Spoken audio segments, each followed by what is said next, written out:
Sërish po përgatiten ndryshimet në ligjin për përmbarim me të cilin qytetarët do të përballen me grabitje përmes përmbaruesëve, avokatëve dhe noterëve, akuzoi kryetari i Konfederatës së Sindikatave të Lira Marian Risteski.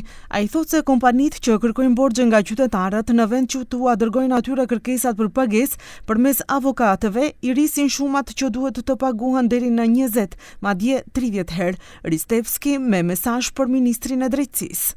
Ова министерство се прашувам дали е за правда или за неправда. Дали министерот гледа, еве 2 години скоро е на власт, што се случува, дали го слуша гласот на народот? Очигледно не го слуша.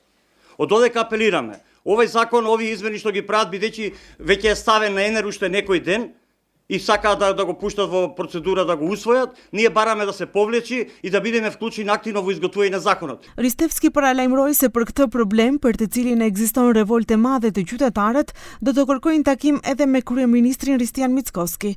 Nëse nuk dëgjohen kërkesat e tyre për heqjen e shpenzimeve shtesë, paralajmërojnë protesta. Krime enorme vjetrohen, ndërsa borxhet të përmbaruesit jo, thot ai. Зошто овие дополнителни трошкови? Значи, законот за извршување треба да биде граѓанинот да се го плати главниот долг, а не да ги богатиме адвокати, нотари, извршители, трошкови, глупости да измислуваат.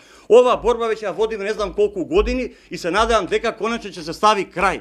Не може да се плаќаат сметки од уште 2000-та година и 96-та некни дојде еден граѓанин, а гледате какви криминали застаруваат.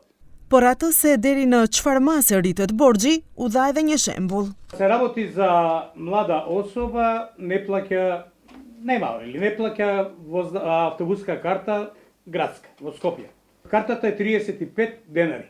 Од 35 денари извршувањето доаѓа на 11.500 денари, тоа е пред 3 години во овие на протести дојде жена, мајката и го даде документот. Замислете до каде е појдено ова извршување. Nga sindikatat thonë se lëndët në të cilat qytetarët duhet të paguajnë te përmbaruesit janë rreth 300.000 raste.